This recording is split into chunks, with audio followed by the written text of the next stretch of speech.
Ladies and gentlemen, welcome to our program, Going Nuclear, the benefits of nuclear regulatory reform. Please welcome Jack Spencer, Senior Research Fellow in the Heritage Foundation's Center for Energy, Climate, and Environment. You can applaud, it's okay. Thank you. Welcome everyone to the Heritage Foundation. Thank you for taking some time to be with us today. We have a great program planned for you. We're going to have a conversation about nuclear energy and how some regulatory reforms could really set the stage for, and I'm going to say it, a nuclear renaissance. Our initial conversation will last about 35 minutes or so, and then we're going to open up for audience questions. So to quickly set the stage, I want to paint a timeline. At one end of this timeline is Admiral Rickover getting the go-ahead to build the Nautilus, America's first nuclear submarine. At the other end of that timeline, I want you to think about the Vogtle 3 reactor, the most recent reactor to come online.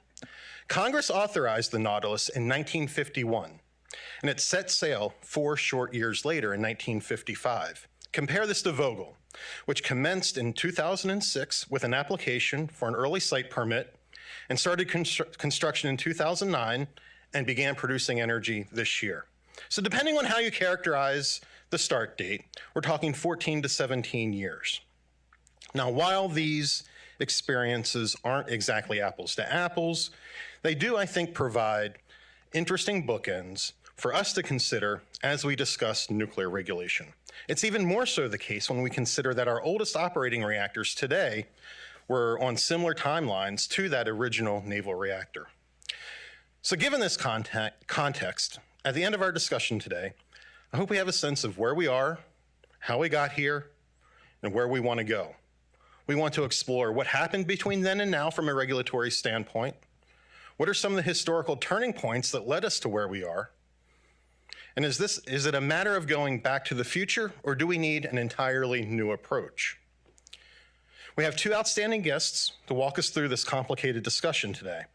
In no particular order, joining us today is Craig Piercy, CEO of the American Nuclear Society, and Jeff Merrifield, formerly with the Nuclear Regulatory Commission and currently a partner with Pillsbury Law. I'd like to invite both of you gentlemen up to the stage.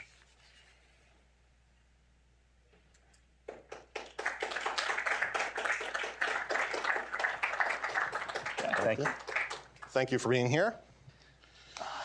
So, before we get started, just to ease into things, let's hear, I'd like to hear more about what each of you do. So Craig, tell us a little bit about ANS and maybe what you do there.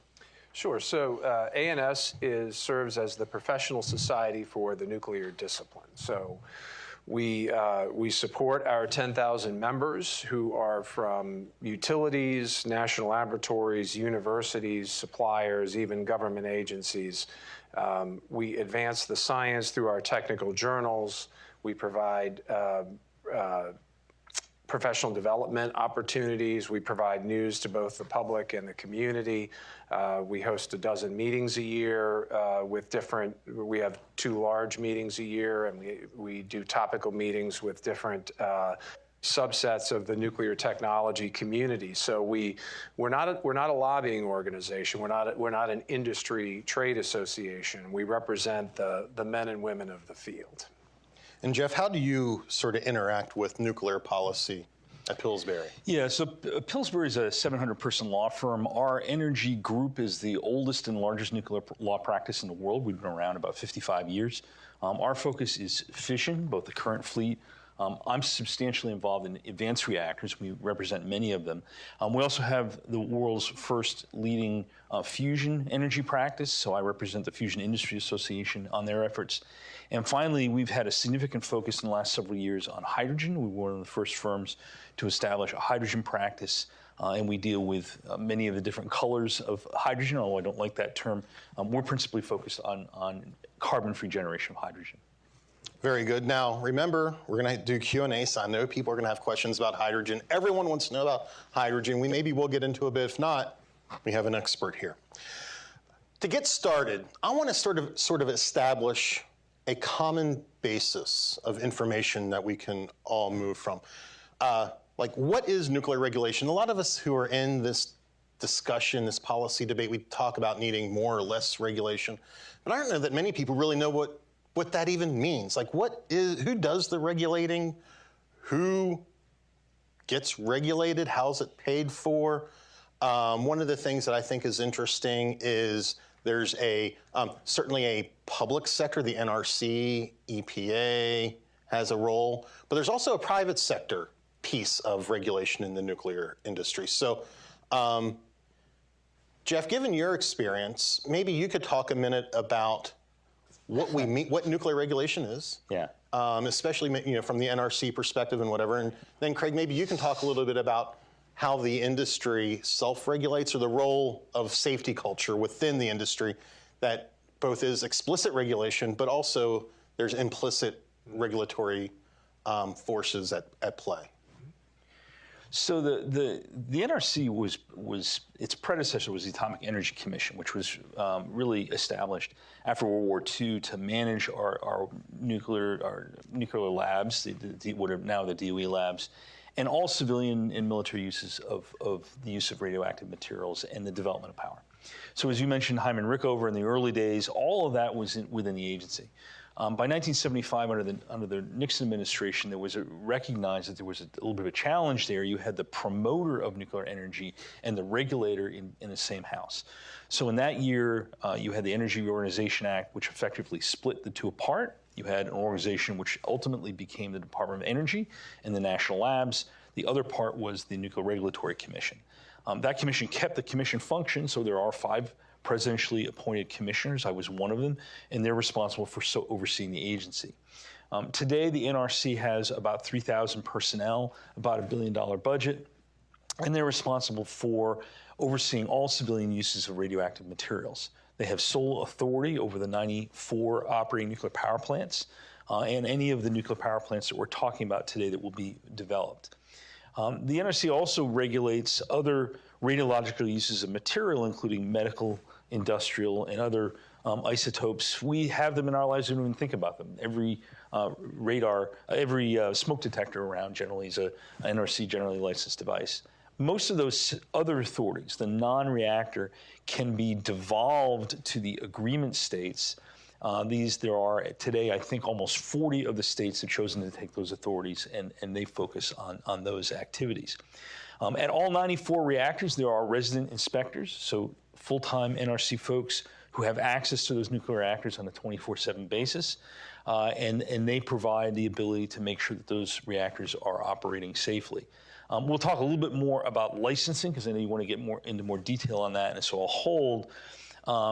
Craig, I don't know if you want to talk about INPO and some of their activities, because that's the other private part that Jack was. I think you covered NRC really well, right? There are a couple of other pieces that fit into it, right? First, there's the Environmental Protection Agency, which creates public protection standards that the NRC regulates to. Right. There is what I'll call a multi-agency non-proliferation regime that within the federal government, the NNSA, the State Department, that also have a role in regulating exports of technology. But the one I think that's important to understand in terms of our operating fleet is the Institute for Nuclear Power Operations, or INPO. And that is an industry-supported organization, non-governmental, created after the 3 Mile Island incident, that helps support reactor operators in training and creating the sort of safety culture that is necessary to run a plant, efficiently and safely. And they keep score. They have a scoreboard, right? They meet. The utilities go there often, and everyone knows who's doing well and who's not doing well. So it I think in many ways is probably an outgrowth of the excellence that Rickover brought to the naval nuclear industry. There are a lot of ex-Navy people that work within INPO, and there is an important sort of private sector companion to the work that NRC does. Yeah, just to add one more thing. A lot of people don't know about INPO because it is private. It has a significant amount of Navy, ex-Navy influence. there is a connection between those inspection activities and the insurance rates that the utilities pay. So there's a forcing function there and an incentive. All the U.S. utilities are members of INPO. There's a parallel organization internationally that was created after the Chernobyl accident called WANO. That incorporates all of the operators of nuclear power plants around the world, including some in countries that we don't have relations with, including Iran. But it's really an effort to try to create a framework of self-regulation beyond the regulations imposed by the national regulator, in this case the NRC. I think one of the interesting things about the INPO story is if you look at the post-3 Mile Island nuclear world, combined with the introduction of energy markets, that it was through the information exchange in INPO that allowed the great efficiencies that we see across the nuclear fleet come to fruition, and that INPO has the regulatory piece, but also it's a great organization that the industry shares best practices through that yields both good economics and really safe operations. Yeah, and I think one of the things, you sort of look back at history, back in that timeline post-3 Mile Island, nuclear power plants did not operate very efficiently. There were a lot of shutdowns, performance wasn't what it needed to be, fuel performance was a problem because of leaking. They were in the 70% or so capacity factor, in some years, in the 60s. Today, consistently for a decade, the U.S. nuclear industry has operated at around a 94% capacity factor. It is world leading. It leads every other single energy resource in the United States. Coal, gas, wind, solar, nothing comes close to nuclear in terms of its capacity. Very important, resilient, and reliable resource for energy production. And age of the reactors is not an indicator of efficiency or lack thereof. I was looking this morning at some numbers, and literally our oldest operating reactor today has a capacity factor last year of 96%, right, which is pretty amazing. Well, that's a function of continued investment. It is. It's a function of continued investment, and I think investment in operations, logistics, and workforce, right? So, you look at nuclear plants; they tend to operate sort of in 12 to 18 month cycles. Their outages are planned in the spring and fall. Those outages are planned in many ways like an extended F1 pit stop, right? Everything is choreographed before they go in and do it. There's a high level of operational efficiency, and so they get those plants down, fixed, refueled, back online in very short order. And it's, I think, 25 to 35 days. 25 to 35 days. Yeah. But literally, you have, again, 92, 93, 94% across the board, and these are 50-year-old plants, right, that have essentially been continuously retrofitted over time. So, it's an incredible operational achievement. Well, I always tell people it's sort of like the military, right? The B-52 aircraft that are still flying and are a mainstay of the U.S. Air Force were manufactured before anyone in this audience was pretty much born. And so, and those will remain a main airframe for the U.S. Air Force for decades to come because they put in new avionics, new engines. They basically rebuild them. And that's a similar story to the U.S. nuclear fleet. Many of the parts and pieces in these reactors, some of which are 50 years old, are completely new and have been updated with modern standards. So when you look at nuclear regulation, if we could put it into two buckets, maybe, there is the regulation of the operations of existing plants, and then there's the whole regulatory process for building new plants, even of similar technology, not to even mention new advanced technologies. So thinking of that, and then applying the context that I mentioned at the beginning, there's this time arc from Rickover and the Nautilus to Vogel. And there's been an evolution of regulation in nuclear, and that evolution seems to have allowed existing nuclear to become more successful, but new nuclear very difficult. So I'm wondering if we could talk about that for a few minutes. One, and Jeff, you started to talk about this, but maybe could you walk us through the evolution, from the AEC to the NRC/DOE to 3 Mile Island, maybe the role that NEPA played in there, And then you have the early 90s reforms that gave us the COLs and the early site permit.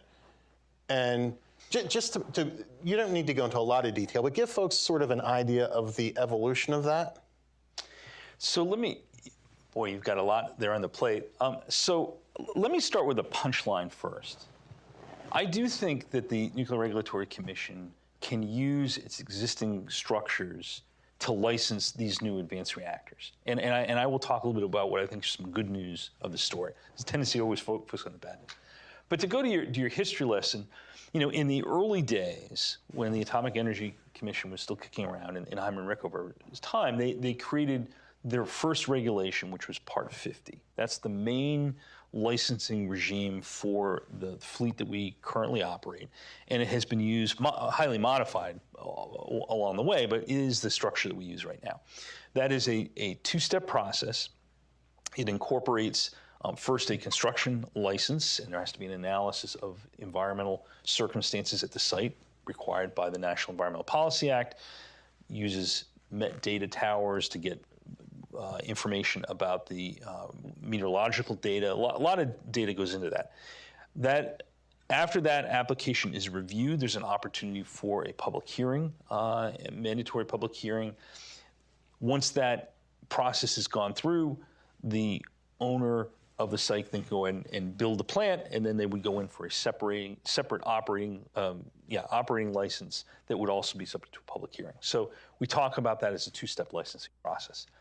That worked relatively well up until 3 Mile Island. After 3 Mile Island, there were a number of new requirements that were put in. There was also a burgeoning anti-nuclear movement at that point, and that resulted in a number of those licensing actions being slowed down. Interventions were taken, sort of a dragging out of the time period to get those plants built, and some ultimately went bankrupt. Seabrook Station in New Hampshire, which ultimately operated, went bankrupt, but they were able to get it constructed. Others ultimately never got to the end. In the 90s, Congress said, we really think there needs to be a new process that was deemed Part 52, which they call a one-step licensing process. It's a little bit of a misnomer. What it does is it uses a design certification. So you pre-certify the design. You have an early site permit, so you're effectively using the early site permit, and you marry the two of those with a combined construction and operating license that there is one application and potential for one hearing. All of the reactors we have were licensed under Part 50, except the new Vogtle unit, which is owned by Southern Company down in Georgia, Vogtle 3 and 4, those were licensed under Part 52. So they did an early site permit, they used a reference design of the AP1000, and they applied for that one process. Now, Part 52 has a validation process at the end called ITACS. It's an integrated testing program. Don't ask me what the acronym is, I forget. But there were a lot of doubts about that when I was a commissioner. Nonetheless, Southern, I think the industry worked through that very well. So the process has been demonstrated it works. Congress, in the NEMA Act, said, we want you to come up with a new process, Part 53, for this wave of advanced reactors. And I and others, folks from ANS, have been working with the NRC for about 3 or 4 years to get there. There have been a lot of questions. I think industry is pretty united in saying that particular version that the NRC staff has come up with isn't really what is needed. So there is a paper in front of the NRC Commission right now as to what to do with Part 52. I think we'll see something coming out of the Commission in the coming months. Now, don't get too far on that line of thought, because we're going to come back to that. I have one more history lesson, or history question to go through, and this, Craig, is for you. Okay. Jeff mentioned, and I mentioned the question, this, I think it was in the early 1995, in the mid-90s, the establishment of the combined operation license and early site permit process. And that didn't really lead to anything until the mid-2000s that gave rise to the so-called, what was then called the nuclear renaissance. And there were like 30 reactor applications that went to, I think just under 30 applications. It was 18 applications for 32 reactors. Yeah. That went to the NRC. Of those, 4 reactors sort of started to go forward. Of those, only two, well, one was completed, presumably two. Right. What happened? Like, why did that reform that came with so much fanfare I don't want to say it failed in the time frame that it was expected to succeed in? Right. So a couple of things, right? I think that the Part 52 licensing process was created to address what was seen as the biggest challenge at the time, and it was based off of previous experience. That is, a utility determines that they're going to build a nuclear plant. They go forward with the construction of that plant. Then they have to go back to NRC for an operating license, and at that point, there's an opportunity for interveners to come in and delay the process. And as a result of that, we had a couple of plants that were built but were never operated, or maybe operated only for a short period of time. So that was the birth of Part 52. Now the question is, what happened to the 32 reactors? And I think that you have to look at it as there were multivariate causes. Probably the largest single cause was that really came out of nowhere, the fracking revolution, and you combine that with low incremental power demand growth, and it gave utilities an opportunity to patch whatever they needed to patch with low-cost natural gas, and really didn't need to be thinking about building big new baseload, power sources, right? And of course, you had the financial crisis, and it's not to say that Fukushima didn't play a role, because I think it did. But I think if you look at it economically, Fukushima probably played less of a role than everyone assumes. And again, I think what we're looking at now, that we were talking about building 32 airports. Right now, with the new technology, we're thinking about it like airplanes, not airports, where airports are sometimes first of a kind, only of a kind, very large scale construction projects.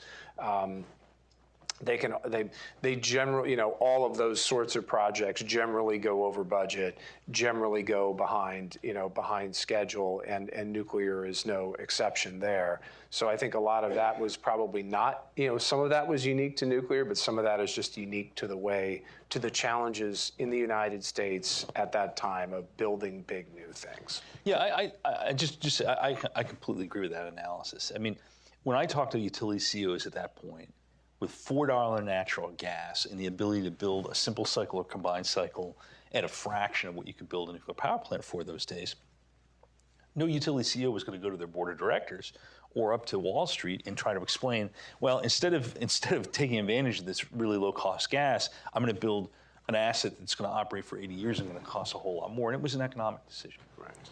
Let me play devil's advocate just for a moment, because I think it's a question that people might have. Yes, on the natural gas and the fracking, but those aren't why Vogtle took a long time and cost a lot of money. Yeah, but that wasn't the question you asked. No, I know. But, well, it's implicitly the question I asked, because it took a long time and cost a lot of money. Let me be more direct. I have argued and would argue and will continue to argue that there are certain inefficiencies within the regulatory and policy system that artificially increase the cost of nuclear power. And in the Energy Policy Act of 2005, while it did attempt to subsidize a small number of reactors forward, it didn't address any of those underlying things. And there was an attempt to do that with the COL and early site permit process, but you still had underlying a Nuclear Regulatory Commission that takes too long and costs too much. You still have a Department of Energy that gets too involved in the business side of nuclear, and you still have other things. Mm-hmm. Well, how do we address those? I would take those in two. Those in two buckets, as you put it. And the first one is, the construction itself, and it did take a long time. I worked for the Shaw Group, who was responsible for building it part of the time, and there were tons of lessons that could be learned. But I think one of the things that one has to keep in mind is we as a country haven't built large infrastructure projects writ large very much. I mean, there are some oil and gas facilities that have been built down in the Gulf, but if you look at the Big Dig, you look at the Tappan Zee Bridge, you look at Vogtle, all of those had challenges because billion-dollar projects are really hard to do. So that's part of it. Now you focused on the regulatory side, and there is a role there. I remember when we were first putting in the rebar at Vogtle, right, the base mat for the reactor, and Westinghouse had gone through the COL process. They had their certified design with the NRC, and in construction, you use a different set of principles than you do in manufacturing. So Westinghouse was an NSSS supplier, nuclear steam system supply. Everything is very precise in that system. Well, rebar 3 feet down in the hole isn't. A constructor will say, we're going to put that rebar, 8, 10 inches on center, plus or minus half an inch. And that's fine. You're buried under 3 feet of concrete, no problem. The NRC inspectors, who know how to inspect NSSS systems, are measuring the distance between the rebar to make sure it meets the design. No safety value whatsoever. So what did Shaw have to do? Well, they had to get folks with 2x4s with scalloped pieces and basically take a sledgehammer and try to straighten that rebar so that they can meet the NRC requirements. Totally non-risk conformed. I think the agency is moving to try to fix some of that in some changes they've made, but that did occur along the way. So, a lot of responsibility on the part of the constructor and the folks who put it together. There were some areas where the agency had gaps too. Very good. Let's give the people what they want and talk about the future. But I can't do it without looking at the past a little bit. Going back to the original premise, Rickover and the Navy built that original reactor and the subsequent power reactors in very short time periods, and they hadn't built them at all before that, much less not for a long time. So there was something about the system then that allowed these things to be built at least efficiently, and I suspect fairly economically, to Vogtle now. And I'm definitely not blaming Southern or anyone in industry. I'm just saying it's a fact of the matter that over that time, there's something that happened that made things take longer and cost more. Let's talk through what are some of those challenges? And then the next question is going to be, what do we do to change? And then we'll move into a brief conversation about what do we need to do for new technologies so that they have a chance. So what are the challenges? Well, I mean, let me, at the risk of being a little controversial here, what I'd say, the difference between the time of Rickover and today is that, a CEO of any company back then, the first thing he or she would have done would be to call his engineering department and say, hey, can we do this? Is this possible? And today what they do is they no offense, Jeff, they call a lawyer and they say, what's my exposure here, right? So I think there is a difference in mindset between then and now that we can certainly argue that heyday in the 50s and 60s was better and we were doing things faster. The question is, can we ever, how do we go back to that time? And I think most of that is not specific to nuclear, but it's more general to the way that we build large projects now. But again, I think the difference now you're seeing is a lot of these new designs are smaller, are modular, are designed to be built into a factory. As I said before, we're not building airports anymore. We're trying to build airplanes with factory quality control, and I think that can change some of the economic challenges that we saw the last go round. Yeah, let me layer on top of that. I mean, going back to the Rickover days, you would have a single design of an attack submarine or a submarine, missile sub, and you replicate that 12, 15 times, and then maybe you'd have a different design. Now, they may make little iterations along the way, but generally, the hull and propulsion systems stay pretty well the same in any given class. You look at the current fleet of nuclear reactors. The current commercial fleet of nuclear reactors, and they're all pretty much different, right? I mean, you have two on site that are the same, but from site to site they change quite a bit, and that is a transitional issue. I think Congress, looking forward, wants the NRC along your lines to be able to say, okay, we're going to review that design as long as the vendors of these new designs, who will manufacture a lot of that in a factory setting, as long as they can have some consistency of approach for replicating that design in multiple sites, can we really take advantage of speeding up the system so we can replicate that in the way that the Navy used to do it? Do you think that that's possible? Do you think that we can get, that policy can get there? It's going to be creaky. I mean, the thing you have to remember is the NRC is an agency which is really focused on, we got to make sure we're doing things safely. And they get a whole lot of criticism from some approaches if they go too fast in some of that. I will say, as a former commissioner, the biggest pen pal that the NRC has had in the last 20 years is Senator Ed Markey of Massachusetts, who tries to keep the agency. He has a certain vision for how the agency should conduct itself, and that isn't necessarily a vision built on speed. I think the processes the NRC has right now, this goes to the punchline I had before, under Part 50 and Part 52, will be used to license these future reactors. I think in discussions I've had with senior folks at the agency, I think they do recognize that once they've licensed that design, future designs that are the same really ought to have a relatively light regulatory approach. I think the issue, and I don't want to get too far ahead of where you want us to go, is there is an opportunity to do even better, and I think that was the vision of folks in Congress under Part 53. We're not there yet. So I would say I think it can be done, and I agree with Jeff that it would be creaky. But it can only be done if the NRC opens its aperture just a little bit. If you go back and you look at history, the original Atomic Energy Act language about how the U.S. will use nuclear energy, it'll be, promote the common welfare and prosperity and the common defense, right? Help, it was very sort of sweeping in the early 1950s. It was kind of in keeping with Eisenhower's Atoms for Peace initiative.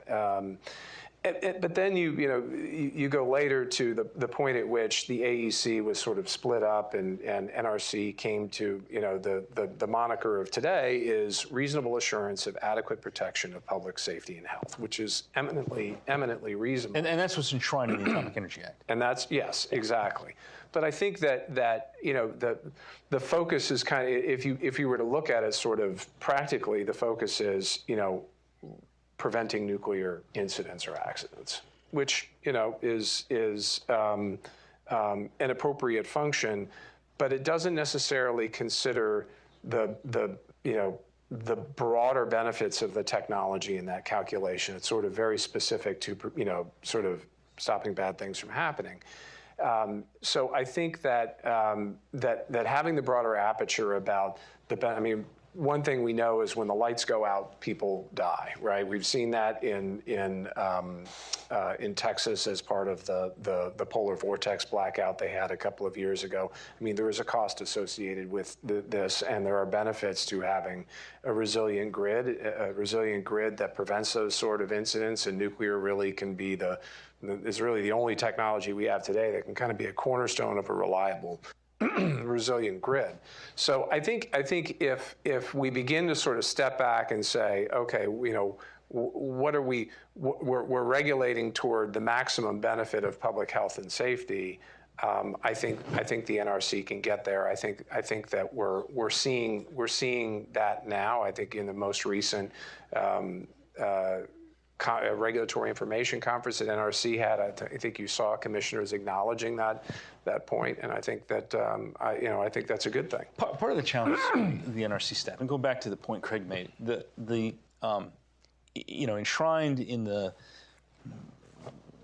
surrounding the NRC and the Atomic Energy Act is the notion that the agency shall enable these technologies as long as they're determined to be safe. The standard which is used to evaluate that safety is reasonable assurance of adequate protection of public health and safety. It's not absolute protection. And when I was a commissioner, and I had a fellow commissioner who was a Democrat, Ed McGafkin, he and I would both really push the NRC staff because there is a tendency, and it is, there are wonderful people up there. They are well trained. They're very thoughtful. They're absolutely dedicated. But they're engineers, and there's this tendency of, well, I did it this way, but I could do it just a little bit better. And so there is this sort of ratcheting tendency. It's human nature. And that's not really what the Atomic Energy Act expected. It's you draw a line. This is what we're expecting for protection, public health, and safety. And you don't have to keep upping the ante as days and years go by. And I think that's a tension. And I think that's one of the challenges we've got right now. How do we overcome that?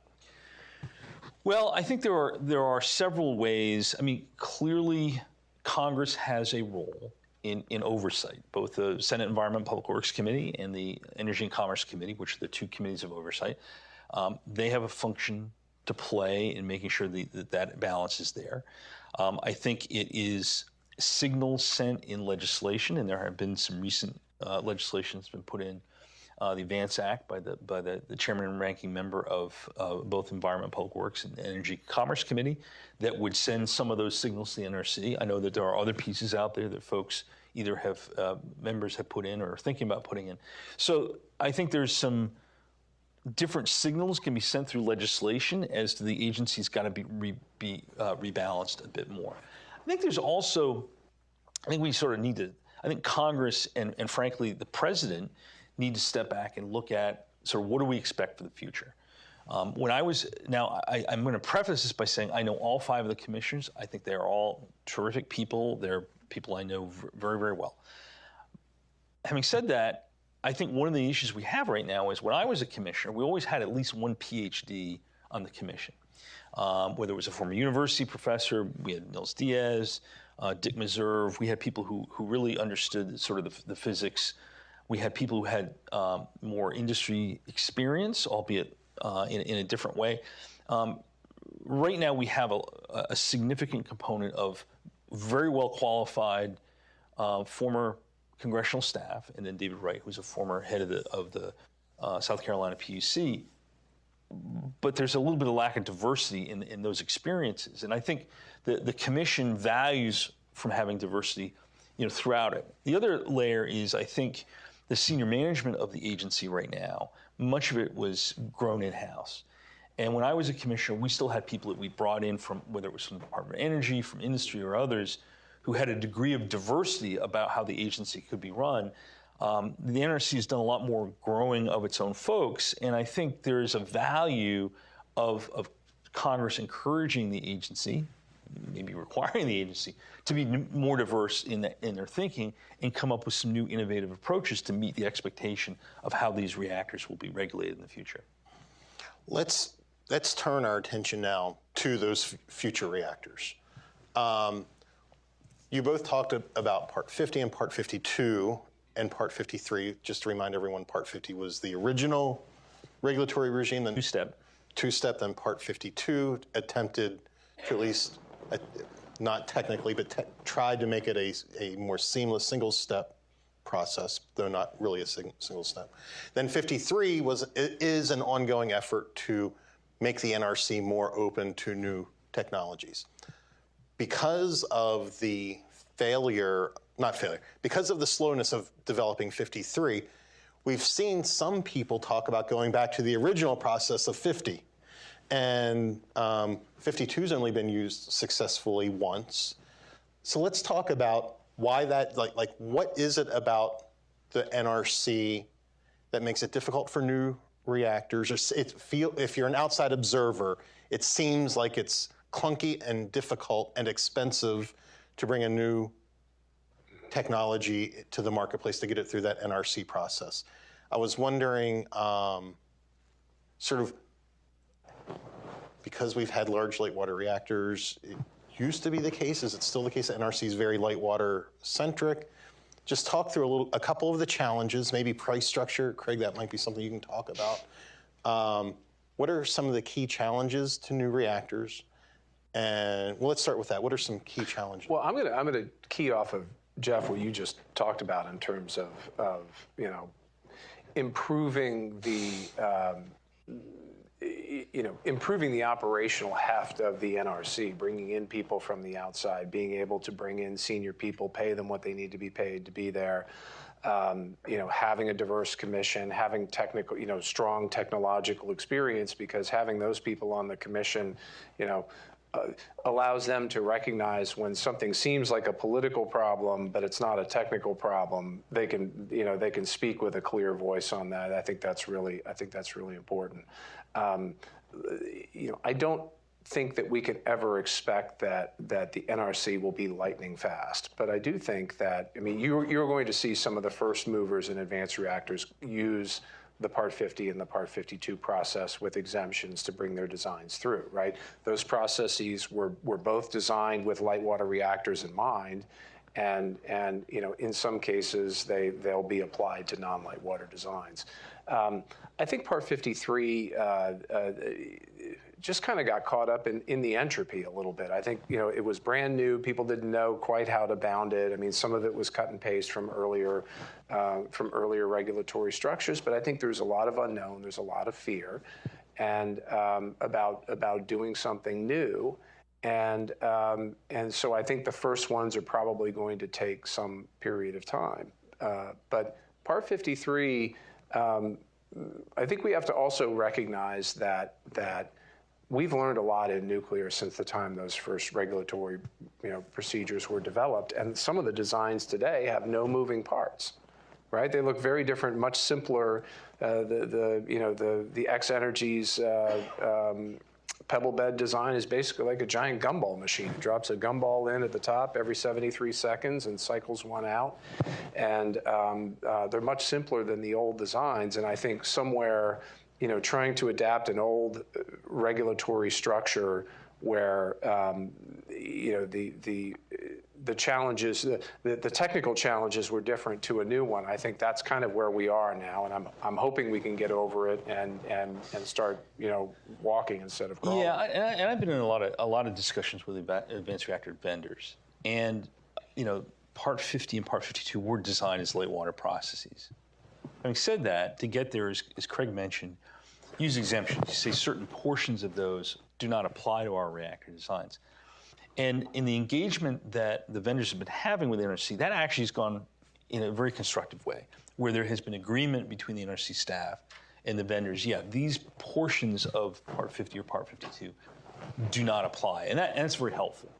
The other thing, to get into detail, you know, there are opportunities to have various intermediate documents, white papers. You can have various position papers on, are there elements of the design, they call them topical reports, that the agency can review ahead of time and make a determination so that when they put in their application, that has been resolved. NuScale did that with their design for a number of topical reports. Others are doing that as well. I think that's going to help move the process along.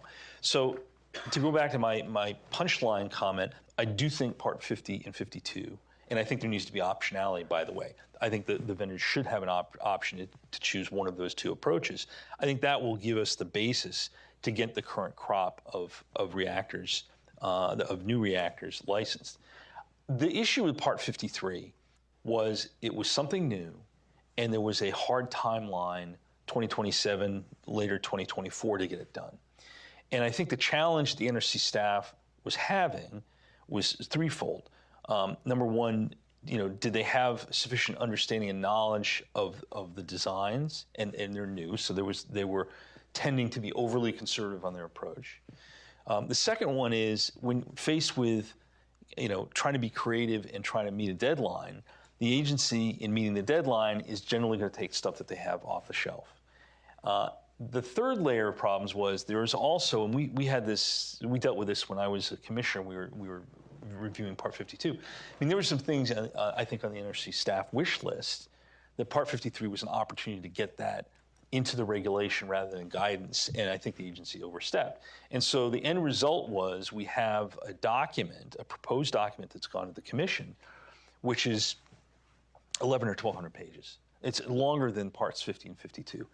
It's excessive, and it's not going to be, I think, what Congress, in its vision in NEMA, expected out of what would be a future licensing regime for these advanced reactors.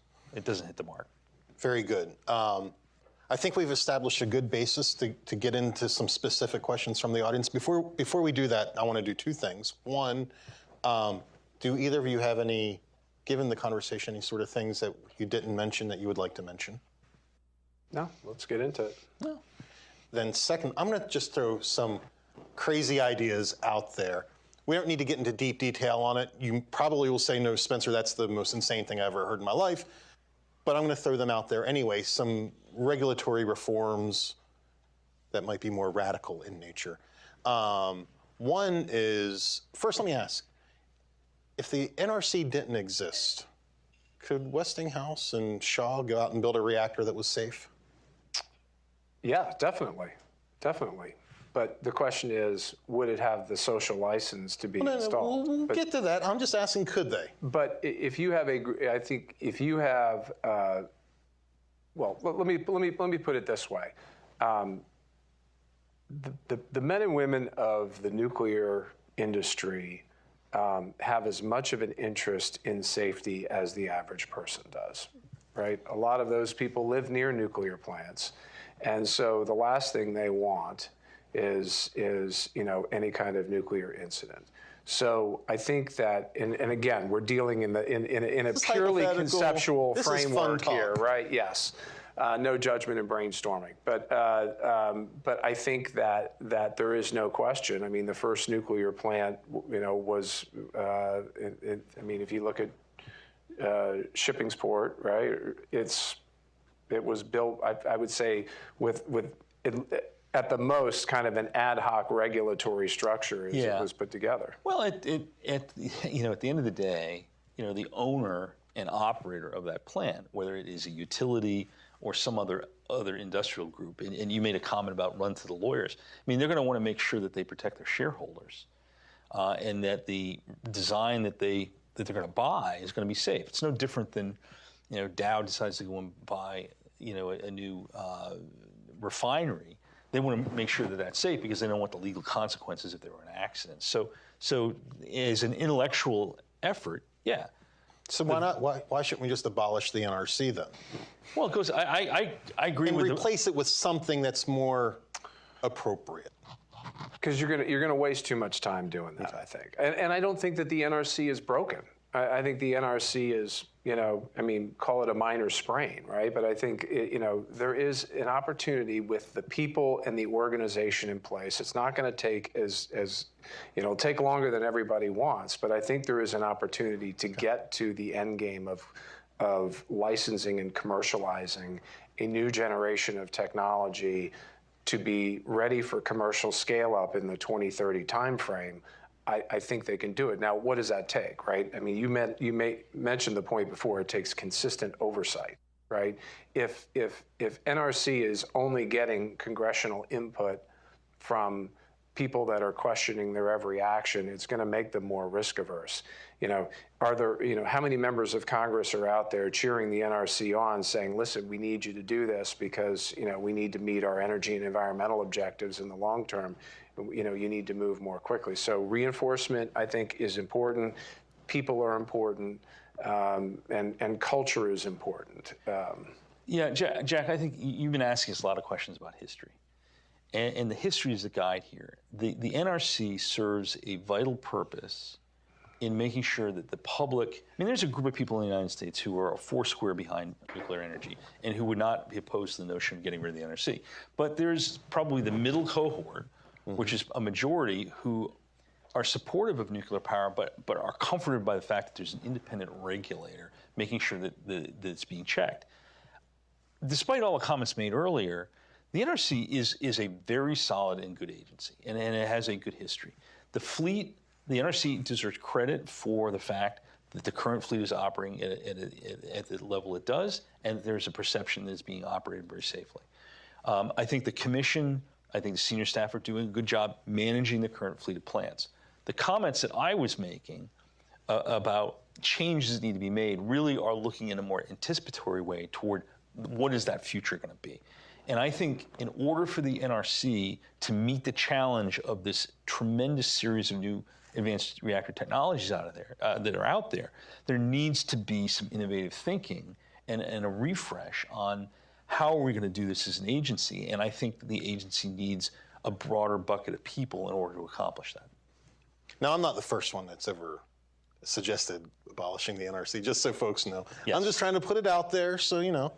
Now this is you are fostering an intellectual form that Heritage has been long known for, of asking those kind of hard questions. No, it's a really valid question. now here's one that I do personally think is interesting and doable, maybe.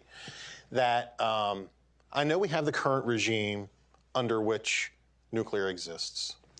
It would be interesting to me if there was a totally alternative pathway that provided a far lighter regulatory touch, but you took on a full liability for building the reactor. So in other words, you forego Price-Anderson, you forego all of that.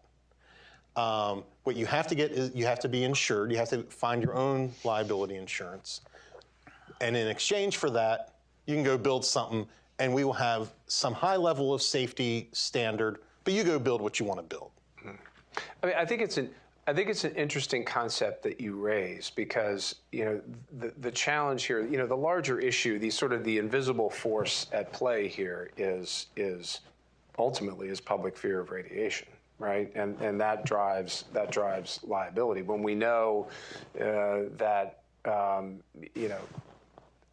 accidents with public health consequences are exceedingly rare, and if you were to look at it from an actuarial standpoint, it might be a good bet.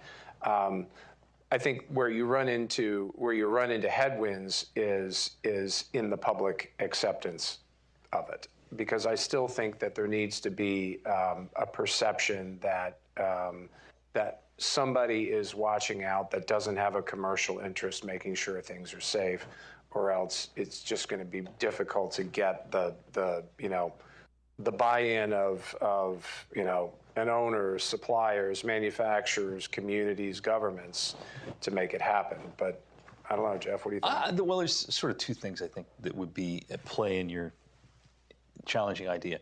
The first one is the insurance industry. The insurance industry that supplies insurance for the nuclear program relies in part on looking at what the NRC has done to validate their willingness to insure some of these folks. So in the absence of having an independent regulator, I think you'd have a harder time getting an insurance industry that would want to finance these things. I don't know. I'm not an insurance guy. I didn't say in the absence of the independent regulator as a alternative to that process. Yeah. But anyway, the point being, I think there might be an issue there with insurance. The other one is, I cut my teeth, in D.C. on nuclear in 1986 when Seabrook Station Nuclear Power Plant, my home state, was being licensed. And there were thousands of people who were protesting that site. Now, fortunately, the NRC granted the license, and that is an incredibly important asset for my home state. But the fact is, I think if you didn't have that level of independent regulation, there are locations around this country which right now I think are willing to accept a nuclear power plant that might say, I'm just not comfortable that you don't have someone independent looking at this and evaluating whether it's safe for my hometown. Okay. I did say that there would be some level of it, but let's move on. I have one last one to ask. You've looked at plenty of applications for new reactors. You used to work at the NRC, you don't anymore. Right. I would argue one of the, something that would benefit everyone is to bring competition to the NRC. What do you think of creating a process that allows firms to review permit applications and other sort of the administrative, for lack of a better word, piece of the process? Doesn't mean the NRC won't do it, just that they have some competition so that they, just so that, is it possible? And then it's probably not feasible, but anyway, what do you think of that? Well, it's an interesting question. You've given me sort of a Hobson's choice here, right? Because on the one hand, a lot of the work I do is in front of the commission, working with the commissioners, and hence why I think it's important to have good relations. On the other hand, you're giving me a sense of my partners. I could form an enterprise that could potentially raise general amount of revenue for my firm. So that's a difficult question to answer. Competition is a good thing. I want to finish this up with a little bit of a different answer. One of the things I think has changed, and this is where I think there is some pressure on the NRC, and that is they have other international counterparts notably the Canadian Nuclear Safety Commission, which today is licensed in the same set of reactors that the NRC is, as is the Office of Nuclear Regulation in the UK. And they do things differently there, quite differently. Rather than having a very detailed requirement of all the questions you're going to have, our Canadian and UK friends say, you need to come in, give me the information to demonstrate that you think your reactor is safe. I'll review it and make a determination whether I agree with you or not. That process, in some ways, can be more efficient and faster than the NRC approach. Now, there are pluses and minuses with both. But I do think now that the same set of reactors are being reviewed by all three regulators, there is a lot more crosstalk between, are there better ways of doing this more efficiently? And perhaps there may be an opportunity to say, maybe the way the NRC has been doing things isn't 100% right. Maybe there are things that we can learn from the Canadian Nuclear Safety Commission or from ONR to make that process work a lot faster. Very good. Now, I was a horrible moderator. I went way over. So we are going to do audience Q&A, and we'll get through as many as we can, and we might go over a minute or two. So I know that that's irritating to folks, but at least I acknowledge I'm going to go over a minute or two. Let's start right here, this gentleman. Tom Pyle with the Institute. Here we have a microphone. Institute for Energy. Oh, no, because we're recording. Benefit of our people. Tom Pyle with the Institute for Energy Research, and I wrote it down so that I could try to be concise because I knew you'd go over. Is the NRC constrained by Congress from reforming itself in order to allow for the opportunity to innovate in the nuclear power generation space?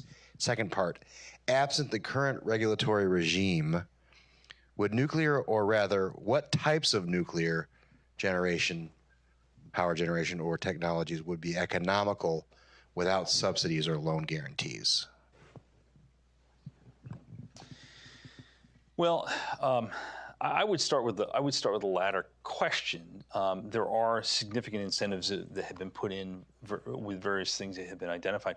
I think that there are some technologies out there right now, even in the absence of those, that would continue to move forward. The technology developers have been raising money in order to bring these forward. I think the incentives have helped move them faster and have provided some openings. But I don't think all of it is the responsibility of those funding programs. On the issue, well, I think if you look at the companies that have been putting a lot of money in, TerraPower, X Energy, both were funded with a significant amount of private capital. Given the project, they may. I think they're going to be moved a lot faster as a result of the Advanced Reactor Demonstration Program. Others, like Oklo, they have received significant private capital, and I think they were going to intend to move forward irrespective of whether they had federal funding or not. So I'll take a shot at it quickly. I think on the question of economic competitiveness, again, this is sort of we're dealing in the realm of the hypothetical here. But if we lived in a world where both the public, policymakers, and the financial community had a perfectly objective perception of the risks, and every element of nuclear was developed with those risks in, the perception of risks in mind, I think nuclear would be economically competitive today without any subsidies whatsoever. But obviously, that's not the world. That's not the world that we live in. To the earlier question as to whether or not NRC has all of the authorities it needs to conclude the regulatory process and the licensing process. I think for the most part they do, but I do think there are some things that can be improved upon in terms of broadening their ability to, as Jeff was talking about, bring in talent from the outside, kind of have a fresh wash of talent through the agency. Hard to do in the current civil service system. But beyond that, I think it is a function of improving the culture, having effective congressional oversight, and consistent oversight, I think NRC has, for the most part, the tools that they need to do the job. Yeah, I do. There's one other thing I forgot to say, and that is the NRC is a fee-based agency. So there is additional cost layered on top of these advanced reactor developers getting their designs licensed. The fleet of plants that's currently operating didn't have to go through that prior to the Omnibus Budget Reconciliation Act in 1990. So that's one where there's actually a layer of government costs that's put on top of these advanced reactor developers that could be lifted off. Yes, over here. Thank you. Stephen Dolly with S&P Global Commodity Insights. I edit our newsletter Inside NRC. And thanks, Jack, and thanks to Heritage for having the event. It was a very, very thorough discussion. And I wish we had a little more time for questions, so I hope this doesn't sound too terse and prosecutorial, but just I wanted to ask Jeff and Craig specifically, first of all, if you think we should abolish NRC, yes or no? No. And secondly, whether you can name any U.S. nuclear power plant project during the nuclear renaissance that didn't come to fruition about a decade ago or any other time that was canceled during the licensing process because of excessive NRC regulation or excessive NRC costs, even one. Thank you. I'm sorry, I didn't get your answer on apology. Oh, no, definitely not. For that matter, Jack, do you think we should, or are you throwing this out there as a Swiftian thing? Do I think that we should abolish the NRC? I think that there's a multi-variable question at play there, and it would be inappropriate to just say yes or no to that question. Because you put it on the table. I know. And I'm giving you my answer because you put that on the table. I think that the current approach to regulation and government policy as it relates to nuclear, getting back to Tom's question, distorts how nuclear would have organically developed in the marketplace absent those distortions. So we don't know what the answer to Tom's question is. And I think that the more interesting question is, absent government policies and the regulatory approach, where would nuclear be? And would we have where would the industry and technology be if we're able to compete in the free market? But that's not a question that's relevant to what we're doing here, because we are where we are. What are the sorts of reforms that can move nuclear forward? I would say, and I'd have to go back through the history books to answer that. It's a fair question. I think that some of the cancellations that occurred post 3 Mile Island, and there were a number of them, I think the factors that went, one of the factors that went into those decisions were they going to be facing a process that could potentially bankrupt the company? I mean, people saw what happened at Seabrook. Public Service in New Hampshire went bankrupt because of the drag out in getting that license. Now, that wasn't all the NRC's fault, but that's the way the process went. And I think that there were utilities that had projects in the pipeline that said, I'm not going to put my utility through it. I can't name you a specific one, but I'm certain we could figure out some. Some in the early 80s. I would say that would be yeah. I don't know that I could point out any closure that was specifically related. I mean, there are always multivariate causes to this, right? That are economic and financial and social. But so I wouldn't point to any one in particular. But what I will say is don't underestimate, the regulatory is kind of that invisible inflammation, right? That makes everything a little bit more expensive. It makes everything take a little bit more time. And it can definitely be a factor, but I don't think it was, I don't think it's like the deciding factor. Let me jump in with one final thing. It's not just that. So Craig and I both troop up to New York. We meet with lots of folks in the financial community there and elsewhere. And when you meet with a bunch of financial analysts who are making investment decisions for private equity firms and other major financial institutions, is nuclear a place where I want to make a play? The first question they always ask is, what about the NRC and the regulatory structure? Can that be made to work? So this is an important discussion topic because it does heavily influence financial decisions on whether some of these plants are going to get built. So there are three things to consider. One, before this most recent nuclear renaissance, the one in mid-2000s, We know that there are roughly 100 reactors that were in part of the NRC process that didn't go forward. We built roughly 100. There are another roughly 100 that were at some stage that were never finished. Or when I say never, they weren't necessarily started, conceptualized. We know that there were roughly 30, 32 that didn't go through. And we know we have what you just talked about, Jeff, that financial institutions ask these questions. So it's not how many that were in the process didn't go through because of the NRC. It's both that and how many were never submitted because of that. And these are all things that contribute to that situation. But I want to end on a positive note. I mean, we meet, in my role, I meet with large industrial companies, folks that have nothing to do with power, who are thinking about using nuclear applications as a result of these very innovative and exciting technologies. There is an incredible amount of thinking right now of how can we decarbonize our energy production. It's not just about making electrons and electricity like it used to be. It's, I have a need for industrial grade heat. How can I use a high temperature gas reactor, molten salt reactor, one of the others, to get there, get the heat I need to do the industrial process I need to have, and do so in a way that's not generating carbon. That is much different than we were before, and a very exciting place to be. I'm going to leave the carbon question out for a different time and place. But I recognize that that's something that people are concerned about. I want nuclear to be built for other reasons. Do we have any other yes, right here. I just had to clarify on that point. Bill Walters, University of Maryland, nuclear chemistry. Self-reform, I think, is impossible.